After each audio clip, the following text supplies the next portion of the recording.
చిగురించబోతుంది. గొప్ప దినాలు నువ్వు చూడబోతున్నావు.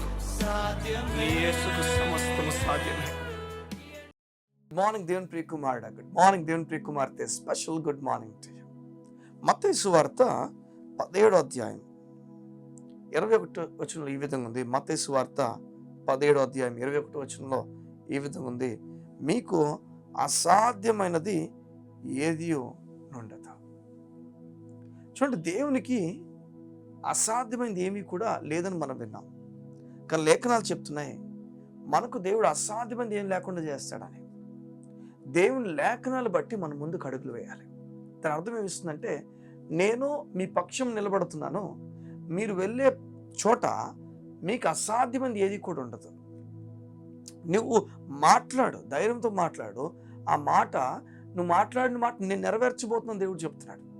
నీ నోటిలో నువ్వు మాట్లాడే మాటలో దేవుని శక్తి విడుదలవుతుందని దేవుడు చెప్తున్నాడు.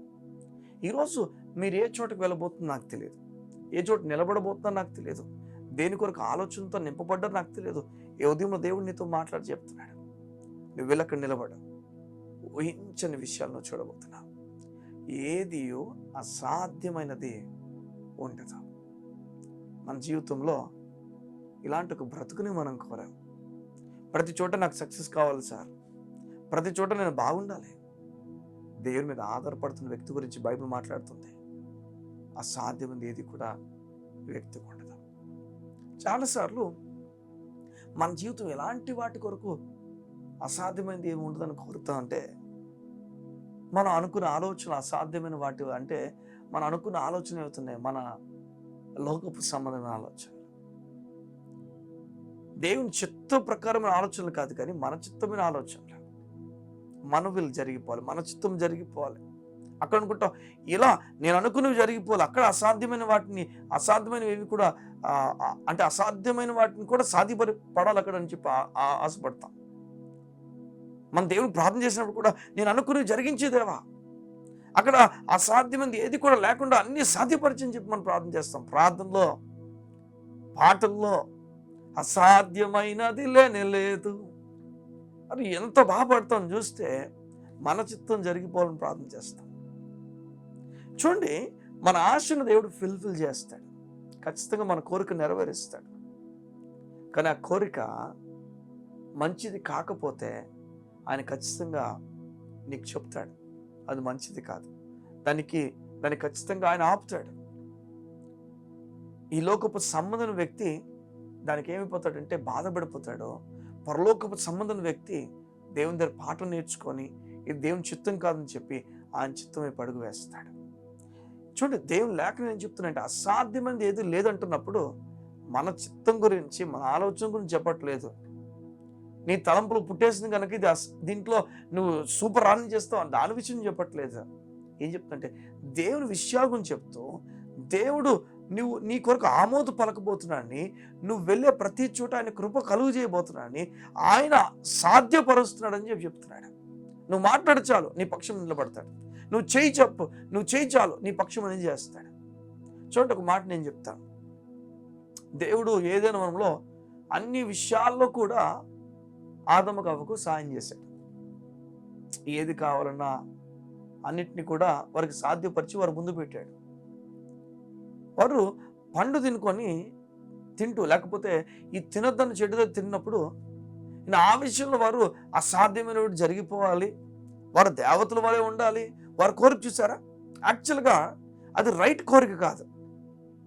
వారు ఎందులో అసాధ్యమైన వాటిని చూడాలని కోరుతున్నారంటే, వారు అనుకున్నారు మేము దేవుని కుమార్తెలు కన్నా బెటర్ ఏదో ఉంది, అది దేవతలుగా దేవుళ్ళు ఉండవు అనుకున్నారు. అది అసాధ్యమైనదని చూశారు, అది ఊహించలేదు గొప్ప సంగతిని చూశారు. వారు అనుకున్నారు, అలా అనుకుని మాసిపోయారు. యాక్చువల్గా వారు అనుకున్నారు ఇప్పుడు తినడంలో మేము అలా అయిపోతామేమో. రాంగ్ రూట్లో వెళ్తున్న వేళ అది చెడు విషయం కనుక దేవుడు అక్కడ నిలిచి ఉంటాడు, నేను గమనిస్తాడు. కానీ వాటిలో దేవుడు నీకు సహాయం చేయలేడు. అవి పొరపాటైన విషయాలు. చూడండి, తప్పైన కుమారుడు వెళ్ళి వెనక వచ్చినప్పుడు మనం గమనిస్తాం, కరువు వచ్చిందని అన్ని పోగొట్టుకున్నాడు, తిరిగి వెనక్కి వచ్చాడని. ఈ ప్లేస్ ఆఫ్ లైఫ్, ఇది ఒక ప్లేస్ ఆఫ్ లైఫ్. ఎలాంటి లైఫ్ అంటే అదొక ప్లేస్, అదొక స్థలము, కోల్పోయే స్థలం, అది కృంగిపోయే స్థలం. అది ఆ స్థలంలో దేవుడు ఆదరిస్తాడు. ఎప్పుడంటే నువ్వు వెనక్కి తిరిగి వచ్చినప్పుడు ఆదరించడానికి ఇష్టపడతాడు. నువ్వు వెనక్కి రావడానికి ఇష్టపడితే మళ్ళీతే చాలు, నీకు ఆదరణ వెంటనే దొరుకుతుంది. ఈరోజు దేవుడు నీతో మాట్లాడుతున్నాడు, నీతో చెప్పడానికి ఇష్టపడుతున్నాడు. ఏది కూడా అసాధ్యమైనది నీకు ఉండదు, ప్రతి సాధ్యపరుస్తాను. అయితే నీ చిత్తమును బేస్ చేసుకుని వెళ్ళిపో మాక.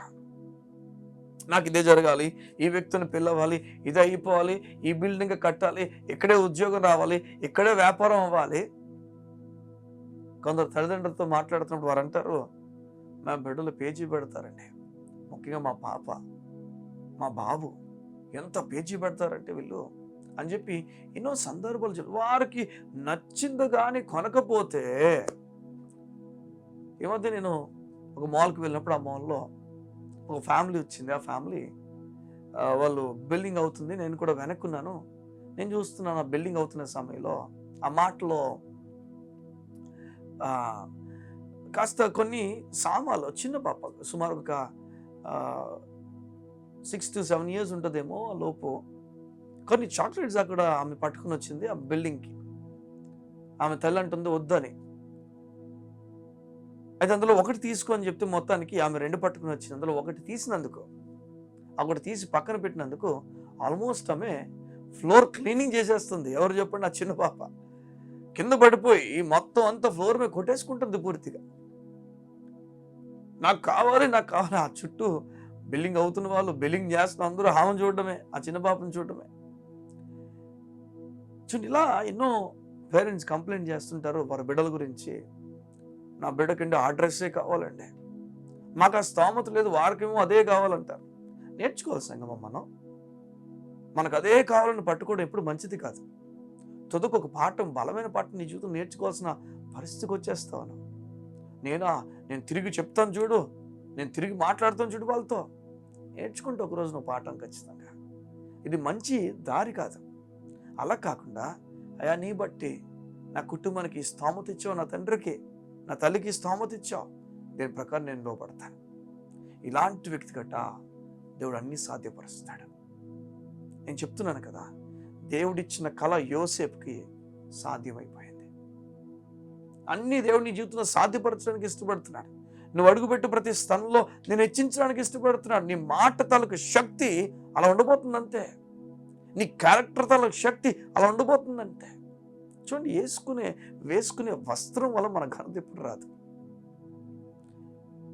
చాలామంది వేసుకునే వస్త్రం బట్టి ఘనత వస్తుంది అంటారు, కానీ కాదు, వస్త్రానికి వెళ్ళిపోద్దా ఘనత. కానీ నీ క్యారెక్టర్ బట్టి నువ్వు దేనికైనా లోబడే వ్యక్తి అయితే వస్త్రము నీకు ఘనత తీసుకొస్తుంది. అరే మీరు ఏం వేసుకున్నా, అది తక్కువైనా ఎక్కువైనా మీరు భలే డ్రెస్అప్ అవుతారు. నిజమిది.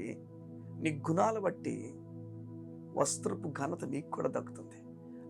అదంతా కూడా నీకు భలే మ్యాచ్ అవుతుంది, భలే ఫిట్ అవుతుంది. ఆ కుట్టే వ్యక్తి నేను ఊహించుకొని కుట్టుంటాడేమో. నిజమిది. దేవుడు నేను తన మనసులో సమయంలో పెట్టుంటాడేమో, ఇలా ఈ విధంగా కుట్టి, ఈ విధంగా చేయి. నేను చెప్తున్నా, కొన్ని మనం వేసుకున్నప్పుడు ఎగ్జాక్ట్గా నాకు కావాల్సినట్టు కుట్టుంది. నువ్వు అలాంటి క్యారెక్టర్గా మారిపో, దేవుడి చిత్త ప్రకారం వ్యక్తిగా మారిపో. దేవుడు కాలమైన కార్యాలు కొరకు చేయబోతున్నాడు. కళ్ళు మూసుకుంటావా? నీ గురించి ప్రార్థన చేయడానికి ఇష్టపడుతున్నాను. మా ప్రియ పరలోకపు తండ్రి, నీకు వందనాలు. నీ విడుదల వారి చిత్తము కొరకు కాకుండా నీ చిత్తము కొరకు నిలబడినట్లుగా వారికి నీ కృప అనుగ్రహించండి. నెమ్మది ఇవ్వండి. నీ కొరకు లోబడుతుండగా బలమైన కార్యాలు మీ బిడ్డలు చూసినట్లుగా సాయం చేసి నడిపించబడతాం. యేసు నామమున ప్రార్థించుచున్నాను తండ్రి. ఆమేన్, ఆమేన్, ఆమేన్. దేవుని చిత్తము నీ జీవితంలో జరుగును గాక. God bless you. See you tomorrow.